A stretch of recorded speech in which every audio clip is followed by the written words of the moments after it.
আমাদের আজকে অনুপাতে পার্ট 3 নম্বর ক্লাস। আর 3 নং ক্লাসে আমরা আলোচনা করব কি মিশ্র অনুপাত এবং সমতল অনুপাত। সংজ্ঞা দেওয়ার আগে আগে আমাদেরকে শব্দটা বুঝতে হবে। মিশ্র, মিশ্র মানে কি? মিশানো থাকবে। কি থাকবে? মিশানো, মিশ্র। ঠিক আছে, ঠিক আছে। এখানে কয়টা অনুপাত থাকবে?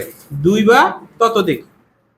2:3, 3:4, 4:5। 2 বা ততোধিক কি অনুপাত?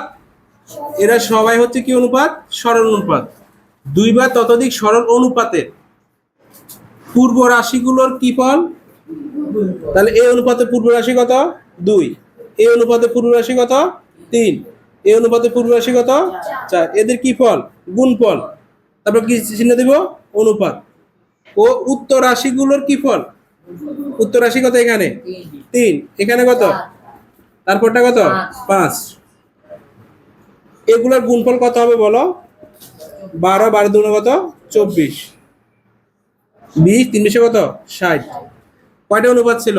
3টা। 3টা, 2টা, 4টা যাই থাকুক, সবগুলোর পূর্ব রাশিগুলোর গুণফল উত্তর রাশিগুলোর গুণফল করে যে একটা মাত্র অনুপাত পাবো তার নাম হচ্ছে কি অনুপাত?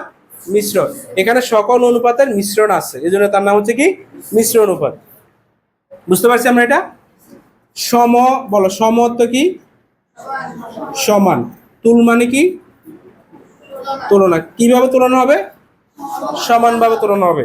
আর তুলনা করা হয় কিভাবে? যোগ, বিয়োগ, গুণ, ভাগের মধ্যে কি দিয়ে তুলনা করা হয়? ভাগ করে তুলনা করা যায়, গুণ করেও তুলনা করা যায়। দেখো, কোন সরল অনুপাতের একটা সরল অনুপাত লিখি আমরা।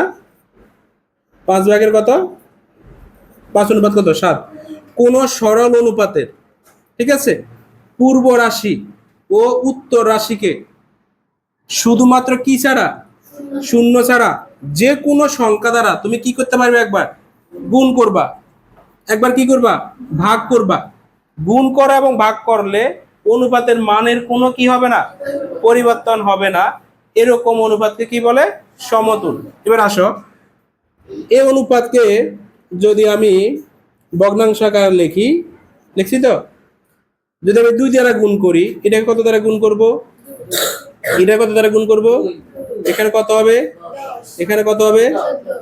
আবার যদি অনুপাতে প্রকাশ করি তাহলে কত অনুপাত হবে? 10:14। ঠিক আছে। এখন আমি মনে মনে এই দুটো অনুপাতকে একটা সংখ্যা দ্বারা কি করলাম? গুণ করলাম। তোমাদেরকে বললাম না?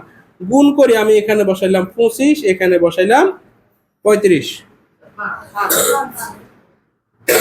মানে ধরতে পারছো না? করলাম আর কি হইলো?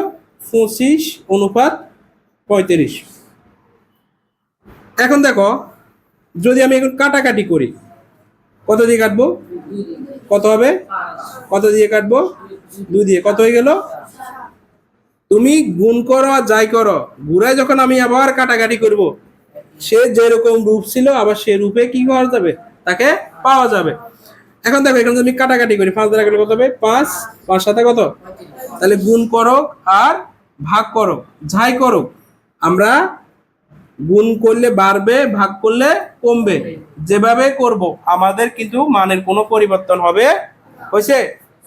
হয়েছে? মানে কোনো পরিবর্তন? দেখো, আমি গুণ করি, বাড়াই ফেললাম, আবার কাটি, তাকে কি করে ফেললাম? সমান করলাম। তাহলে কোন সরল অনুপাতের পূর্ব রাশি এবং কি উত্তর রাশিকে কোন সংখ্যা দ্বারা?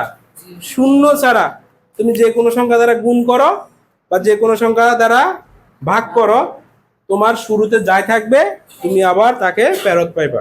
এরকম অনুপাতকে কি বলা হয়? সমতুল। দেখো, আমি তুলনা করছি, উভয় জায়গায় কি সমান পাবে না? তাহলে বুঝাতে পারছি আমরা? ওকে, ধন্যবাদ।